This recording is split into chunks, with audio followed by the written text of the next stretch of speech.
اور آخری چیز، ہماری مائیں بہنیں اس امت کی بڑی قیمتی متاع ہیں۔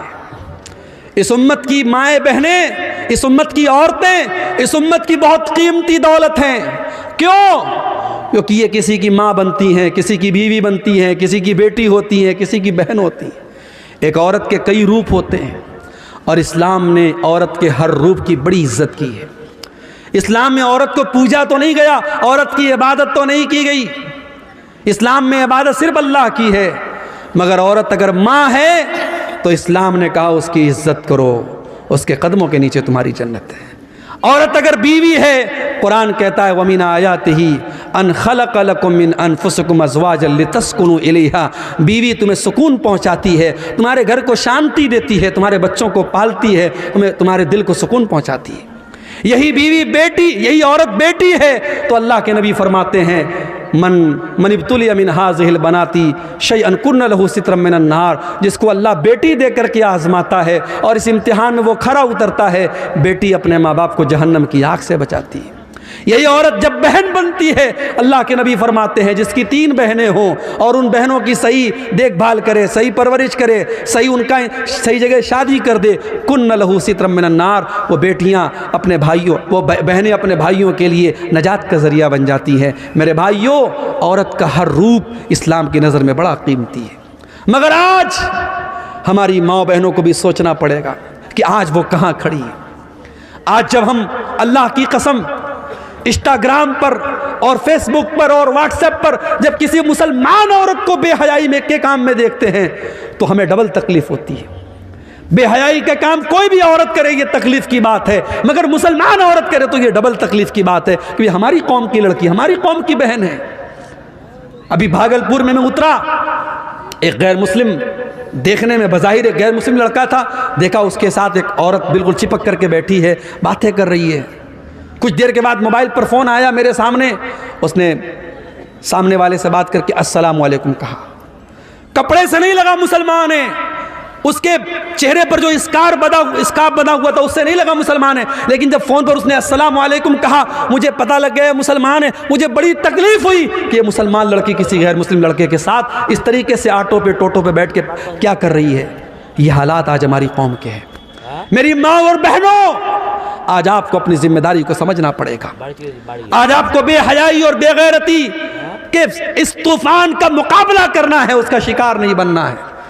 عورت بڑی قیمتی چیز بھی ہے اور شیطان کا بہت بڑا ہتھیار بھی ہے۔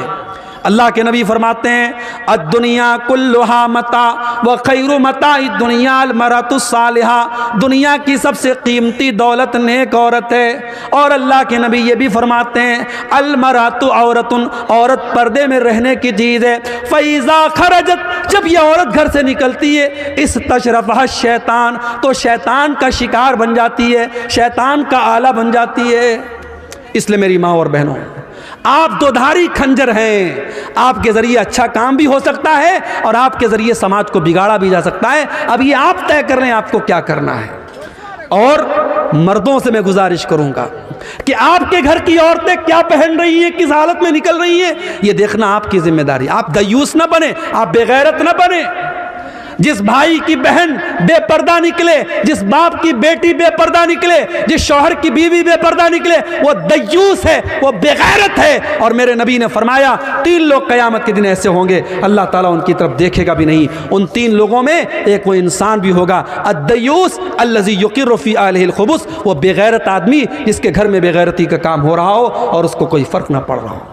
میرے بھائیوں، بے غیرتی اللہ کو پسند نہیں، اللہ غیرت والا ہے، اللہ کو بے غیرت لوگ پسند نہیں ہیں۔ اس لیے اپنے گھروں میں غیرت کا ماحول پیدا کرو۔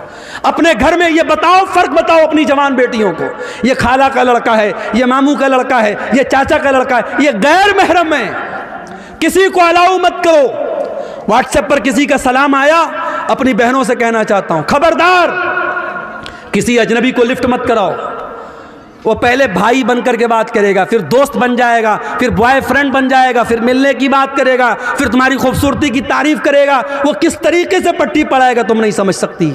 اس لیے خبردار، ہوشیار، یہ فیس بک، یہ واٹس ایپ، یہ چیٹنگ کے جتنے راستے ہیں یہ زناکاری اور بدکاری کی طرف لے کے جاتے ہیں۔ مسلمان لڑکی اگر موبائل استعمال کرتی ہے بہت ہوشیار رہے، کسی کو اپنے پرسنل ان باکس میں آنے کی اجازت نہیں۔ کوئی نئے نمبر سے کوئی بھی اجنبی آپ کو میسج کرنے کی کوشش کرے ترنت بلاک کا آپشن کرو، بلاک کر دو اس کو۔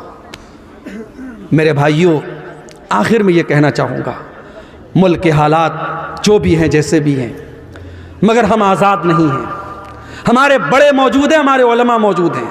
ہم اپنے علماء کی، اپنے بڑوں کی رہنمائی کے بغیر کوئی قدم نہیں اٹھائیں گے، کوئی ایسا کام نہیں کریں گے جس سے ہمارے ملک کا کوئی نقصان ہو، ہماری کمیونٹی کا کوئی نقصان ہو، ہمارے سماج کا کوئی نقصان ہو۔ دنیا میں جو لوگ اور فتنہ فساد کی باتیں کر رہے وہ کرتے رہیں، میں تو کسی ایسے بیان کے بھی پچھ میں نہیں ہوں جو بیان دو کمیونٹی کے بیچ میں فساد پھیلانے کی کوشش کریں۔ ہم امن اور شانتی کے پرتیک ہیں اور رہیں گے، لیکن ہاں ہم بزدل بھی نہ بنیں، ہم کمزور بھی نہ بنیں۔ اگر واقعی میں کوئی ہم پر ظلم کر رہا ہے تو ظلم کو سہن نہیں کرنا چاہیے، ظلم کو برداشت نہیں کرنا چاہیے، ظلم کا مقابلہ کرنا چاہیے۔ اور اگر اپنی جان اور اپنی عزت اور اپنی آبرو کی حفاظت کرنے میں کوئی مر بھی جائے تو میرے نبی نے فرمایا من قتل دون عرضہ ومالہ فہو شہید، اپنے مال کی حفاظت کرنے میں، اپنی آبرو کو بچانے کے لیے کوئی مر جائے، کوئی قتل ہو جائے تو وہ اللہ کی راہ میں شہید ہوتا ہے۔ میرے بھائیوں، اپنی عزت کی بات آ جائے تو ٹیپو سلطان کا وہ جملہ یاد رکھنا کہ شیر کی ایک دن کی زندگی گیدڑ کی 100 سال کی زندگی سے بہتر ہوتی ہے۔ آخر میں یہ یوٹیوبر حضرات سے میں کہنا چاہوں گا کہ چونکہ ملک کا ماحول بہت سینسٹیو ہے، ملک کا ماحول بہت سینسٹیو ہے، اور میں یوٹیوبر سے یہ کہنا چاہوں گا، اس لیے کہ 50 سینکڑوں یوٹیوبرز یہاں موجود ہیں، کون کس چینل کا والا ہے میں نہیں جانتا۔ میری بہت ساری تقریروں پر یوٹیوبرز نے گندے تھمبنیل لگائے ہیں، الٹے سیدھے تھمبنیل لگائے ہیں، ایسے تھمبنیل لگائے ہیں جو قانون کی نظر میں غلط ہیں، جو تقریر میں نے جو بات نہیں کہی ہے وہ تھمبنیل لگا کے آپ لوگ لگاتے ہیں۔ آج کی تقریر میں ایسا کچھ نظر نہیں آنا چاہیے، میں نے آپ کو وضاحت کر دی ہے۔ آج کی تقریر میں ایسا کچھ اگر نظر آیا تو میں آپ کے خلاف ایکشن لوں گا۔ ابھی ہمارے بھائی نے ایک بات کہی کہ شراب کے اوپر بھی تھوڑا سا بول دیجئے۔ آپ جانتے ہیں بہار میں حکومت کی طرف سے شراب بند ہے، گجرات میں بہت پہلے سے شراب بند ہے، مگر یہ عجیب مسئلہ ہے، جہاں شراب بند ہے ڈاٹا بتاتا ہے گجرات میں شراب ایک زمانے سے بند ہے، لیکن سب سے زیادہ شراب گجرات میں پی جاتی ہے۔ بہار میں شراب بند ہے، مگر شرابیوں نے بتایا، شرابیوں سے پوچھو تو بتائیں گے کہ شراب پہلے سے زیادہ اویلیبل ہو جاتی ہے شراب پینے والوں کو۔ تو دیکھو، قانون کے ڈنڈے سے شراب نہیں رک رہی ہے، قانون کے ڈنڈے سے شراب نہیں رک رہی، کس سے روکے گی؟ ایمان کی طاقت سے روکے گی۔ قرآن کی آیت اتری کس ماحول میں؟ جس ماحول میں شراب پانی کی طرح لوگ پیتے تھے، ہر دسترخوان پہ شراب رہتی تھی، اور اسی لیے شراب اکٹھے حرام نہیں ہوئی، شراب 3 اسٹیپ میں حرام ہوئی۔ پہلے اللہ نے سورہ بقرہ کی آیت نازل کی، يَسْأَلُونَكَ عَنِ الْخَمْرِ وَالْمَيْسِرِ قُلْ فِيهِمَا اسْمٌ كَبِيرٌ وَمَنَافِعُ لِلنَّاسِ وَإِثْمُهُمَا أَكْبَرُ مِن نَّفْعِهِمَا۔ اے نبی، لوگ آپ سے شراب کے بارے میں پوچھتے ہیں، جوا کے بارے میں پوچھتے ہیں، اے نبی آپ بتا دیجئے کہ شراب اور جوا میں کچھ فائدہ ہے لیکن زیادہ نقصان ہے، اس کا نقصان زیادہ ہے، فائدہ کم ہے۔ اب یہ شراب میں کیا فائدہ تھا؟ شراب پینے والے کہا کرتے تھے اس کو پی کر کے ہمارے اندر طاقت آ جاتی ہے، جوا کھیلنے والے کہتے تھے جوا کھیل کر کے ہم راتوں رات امیر بن جاتے ہیں۔ تو اللہ نے کہا چلو فائدہ ہے لیکن نقصان زیادہ ہے، شراب پی کے تم بہت غلط کام کرتے ہو، جوا کھیل کے بہت غلط کام کرتے ہو۔ یہ پہلی آیت اتری۔ دوسری آیت اتری سورہ نساء کے اندر، اللہ نے فرمایا لا تقربوا الصلاۃ وانتم سکارا، دیکھو شراب پی کر کے نماز کے قریب مت جاؤ۔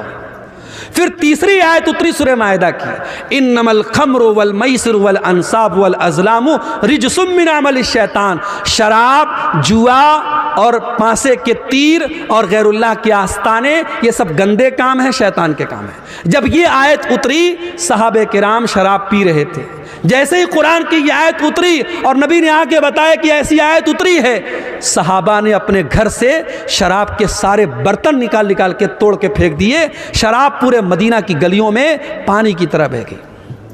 آج ہمارے ملک میں گٹکھا بک رہا ہے، سگریٹ بک رہی ہے، بیڑی بک رہی ہے، بیڑی کے پیکٹ پہ لکھا ہوا ہے، سگریٹ کے پیکٹ پر لکھا ہے tobacco is dangerous to health, تمباکو کا استعمال صحت کے لیے بہت خطرناک ہے، ٹوبیکو کازز کینسر، تمباکو سے کینسر ہوتا ہے۔ حکومت چھپوا بھی رہی ہے، اس پر پھیپڑے کی خطرناک تصویر بھی بنی ہے، کینسر کی تصویر بھی بنی ہے، اور وہی حکومت لائسنس دے رہی ہے اور بیڑی بھی بک رہی ہے، گٹکھا بھی بک رہا ہے، سگریٹ بھی بک رہی ہے۔ میرے بھائیوں، دنیا کے قانون اور دنیا کے ایڈورٹیزمنٹ کے ذریعے جو کام نہیں ہوا محمد رسول اللہ کے دور میں، جب ایڈورٹیزمنٹ نہیں تھا، جب ٹی وی اور ریڈیو کا دور نہیں تھا، صرف ایک قرآن کی آیت پر پورے مدینہ میں شراب کی ندیاں بہہ گئیں۔ ہم اسی نبی کا کلمہ پڑھنے والے ہیں میرے بھائی۔ ہمیں کوئی شراب کا نقصان نہ بھی بتائے، ہمارے لیے تو اتنا کافی ہے کہ میرے نبی نے شراب کو حرام قرار دیا ہے، اور میرے نبی نے کہا ہے شراب اتنی گندی چیز ہے، جو شراب پیے گا قیامت کے دن جہنمیوں کا پیپ اور مواد اسے پلایا جائے گا۔ شراب اتنی گندی چیز ہے، میرے نبی نے لعنت کی شراب پینے والے پر، پلانے والے پر۔ شراب کے لیے جو رس نچوڑا جاتا ہے اور شراب کو جو لے کے جاتا ہے، شراب کو جو بیچتا ہے، جو خریدتا ہے، سب پر اللہ کے نبی نے لعنت کی ہے۔ میرے پیارے ساتھیوں، شراب ام الخبائث ہے۔ جو شراب پی لے گا وہ زنا بھی کر سکتا ہے، وہ اپنی ماں بہن بیٹی کے ساتھ بھی غلط کام کر سکتا ہے، کچھ بھی کر سکتا ہے وہ۔ اس لیے مسلمان، شراب بندی تو ہمیں اور آپ کو کرنا چاہیے تھا۔ مجھے یاد ہے ہریانہ کے گاؤں میں مسلمانوں نے یہ فیصلہ کیا تھا کہ ہمارے یہاں شادی میں ایک پیسہ جہیز کا نہیں لیا جائے گا، اور لڑکی کی شادی سمپل طریقے سے ہوگی، کوئی بارات نہیں آئے گی، اور کوئی بارات لے کے جائے گا، کوئی جہیز لے گا تو پورا گاؤں اس کا بہشکار کرے گا۔ آج یہ مثال ہریانہ میں موجود ہے، میڈیا میں اس کو بہت بیان کیا گیا۔ میں چاہتا ہوں آپ کے گاؤں میں، آپ کے علاقے میں بھی اس طریقے کی تحریک چلے کہ ہمارے گاؤں کا جو شراب پیے گا ہم گاؤں سے اس کا بائیکاٹ کر دیں گے۔ آپ ایسی کوشش کریں، انشاءاللہ جب آپ شراب بندی کریں گے تو پوری ملک کے لیے مثال بنے گی۔ میرے بھائی، جو کام قانون کے ڈنڈے سے سمبھو نہیں ہے وہ مذہب کے ذریعے اور ایمان کے ذریعے سمبھو ہے۔ یہ چند سوالات آئے ہیں، ان کو بیان کر کے بات ختم کرتے ہیں۔ میرے والد محترم میرا عقیقہ نہیں دیے ہیں تو خود اپنا عقیقہ دے سکتے یا نہیں؟ اگر والد محترم کو طاقت نہیں تھی اور انہوں نے نہیں کیا تو کوئی حرج کی بات نہیں ہے، اور طاقت کے باوجود انہوں نے نہیں کیا تو غلط کیا۔ آپ اگر کر سکتے ہیں تو کر لیجئے، انشاءاللہ بہتر ہے۔ اگر نہیں کیا ہے تو آپ کر سکتے ہیں، کوئی حرج کی بات نہیں۔ جامع مسجد جس جگہ پر قائم ہے وہ جگہ چھوٹی پڑ گئی، اس لیے دوسری جگہ بنا سکتے ہیں، یعنی بنا سکتے ہیں بالکل۔ جو جامع مسجد ہے اس کو بھی آپ مسجد رہنے دیں، دوسری جگہ بنا لیں، اس کو وقتیہ مسجد بنا لیں، دوسری جگہ جامع مسجد بنا لیں، چل سکتا ہے، کوئی مسئلہ نہیں انشاءاللہ۔ تھوڑے سے بازو میں اگر پڑ جاتا ہے تب بھی کر سکتے ہیں، اگر اس سے قریب میں متصل میں جگہ نہیں مل پا رہی ہے تو کر سکتے ہیں۔ پہلی والی جو مسجد ہے اس کو ہم بیچ دیے، اچھا، اس کو بیچ کر کے، اس کو بیچ کر کے اس پیسے سے دوسری جگہ لینا چاہتے ہیں۔ اب یہ تو پھر تھوڑا سا مشکل مسئلہ ہے، اس کے بارے میں علماء سے پوچھنا پڑے گا۔ اس کے بارے میں آپ اپنے علاقے کے علماء سے ایک فتویٰ نکلوا لیں۔ رشوت لے کر ناحق فیصلہ کرنا عام ہے، یہ سوال نہیں، یہ بتا رہے ہیں کہ ایسا ہو رہا ہے، بالکل غلط ہو رہا ہے۔ اور مجھے کئی جگہوں کے بارے میں پتہ لگا کہ جو سردار لوگ ہوتے ہیں، جو پنچ لوگ ہوتے ہیں، پیسہ لے کر کے کسی ایک پچ کا وہ پشپات کرتے ہیں۔ تو یہ دیکھیے، کسی کے بارے میں غلط فیصلہ کرنا یہ تو آلریڈی بہت بڑا گناہ ہے، لیکن جس کو پنچ بنایا گیا ہے اس کو تو ایک طریقے سے قاضی بنایا گیا، جج بنایا گیا، اور جج جب غلط فیصلہ کرے گا تو یہ بہت بڑا گناہ کا کام ہے، اس کو اللہ تعالیٰ کے ہاں ڈبل سزا ملے گی، اس کو حساب دینا پڑے گا۔ تو اس لیے جو انسان پنچ ہے، جو فیصلہ کرنے کا جس کو اختیار دیا گیا ہے، وہ ہمیشہ اپنی چھوی کو اتنا پاک صاف رکھے، کوئی رشوت نہیں چلے گی اس کے ہاں، جو حق ہے، جو صحیح ہے، اس کا وہ ساتھ دے، اس کو ایسا کرنا چاہیے۔ کس کس نماز میں دعائے ثنا پڑھنا ہوگا اور کس نماز میں نہیں؟ ہر نماز میں دعائے ثنا پڑھنا ہوگا۔ دعائے ثنا پڑھنا ضروری تو نہیں ہے، فرض تو نہیں ہے، لیکن سنت ہے، مستحب ہے۔ اب دعائے ثنا آپ بہتر یہ ہے کہ وہ پڑھیں جو صحیح بخاری اور مسلم وغیرہ میں آئی ہے، اللہم باعد بینی و بین خطایا، یہ پڑھیں، اور وہ بھی آپ پڑھ سکتے ہیں سبحانک اللہم و بحمدک و تبارک اسمک و تعالی جدک ولا الہ غیرک، لیکن یہ پہلی والی جو میں نے پڑھی وہ زیادہ بہتر اور زیادہ مستحب ہے۔ جنازے کی نماز میں علامہ البانی رحمہ اللہ کی تحقیق یہ ہے کہ دعائے ثنا کا ثبوت نہیں ملتا ہے، تو جنازے کی نماز میں آپ اعوذ باللہ بسم اللہ پڑھ کے ڈائریکٹ سورہ فاتحہ پڑھیں گے، اور سورہ فاتحہ کے بعد آپ کوئی اور سورت ملا لیں گے۔ بہتر ہے کہ آپ ملا لیں، نہیں ملاتے ہیں صرف سورہ فاتحہ پڑھ لیتے تو بھی کوئی حرج کی بات نہیں۔ پہلی تکبیر کے بعد آپ اعوذ باللہ بسم اللہ پڑھ کے سورہ فاتحہ پڑھیں گے اور کوئی سورت ملا لیں گے، پھر دوسری تکبیر کے بعد درود شریف پڑھیں گے، تیسری تکبیر کے بعد دعا پڑھیں گے، اور چوتھی تکبیر کے بعد آپ سلام پھیر دیں گے۔ ٹھیک ہے، اللہ تعالی ہم سب کو کہنے سننے سے زیادہ عمل کرنے کی توفیق عطا فرمائے۔ وآخر دعوانا الحمدللہ رب العالمین۔